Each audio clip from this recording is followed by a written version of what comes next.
fantastic with how prevalent diabetes is. I mean, it's every time I turn around now, it's either I have diabetes or I know somebody with diabetes. So knowing there's natural solutions, and every time we turn around, it's this diabetes drug is causing heart attack. So we're trying to control a disease. We don't want to make it worse. So what can we do naturally? A lot, which is fantastic. We will run a Boston Heart panel, very, very detailed cardiovascular diabetes panel that gives us today. I'll go into the cardiovascular risk factors in a little bit, talk about the diabetes panel right now. What's great is that it can't show us if somebody has diabetes, it can show us if they have pre-diabetes, but what I love even more is it can show us where they're at as far as their insulin resistance. And that's what's great about it, is we can see where somebody's at, their risk factors are at before they develop pre-diabetes, and definitely before they develop diabetes. So, like I talked about the pre-diabetes assessment and seeing how much insulin resistance somebody has.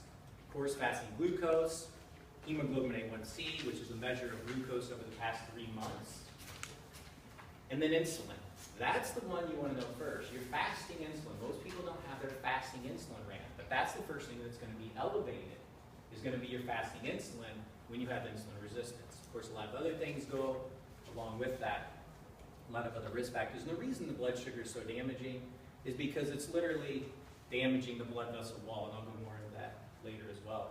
But that's why we see the complications of diabetes that we do. So when you think of diabetes, what do we have? We have kidney failure, blindness, heart disease, stroke, amputations. And just like in that picture, you know, it's damaging the blood vessel wall, and all of these things, whether it's your eyes, your kidneys, your brain, your heart, they're all fed by blood vessels.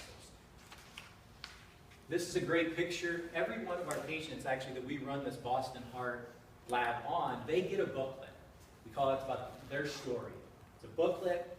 It has their name on it, and it goes through and it shows every single one of their risk factors, where they're at for diabetes and cardiovascular disease. This is a great picture that we'll use to educate patients because it depicts what these sugar crystals are doing to the blood vessel wall. And I like how it talks about they're like broken glass scratching that blood vessel wall. We all hear about cholesterol and how it causes heart disease. It doesn't.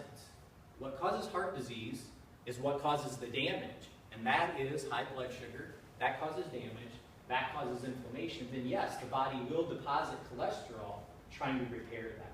But cholesterol in and of itself is not the original problem. It's high blood sugar and it's high levels of inflammation.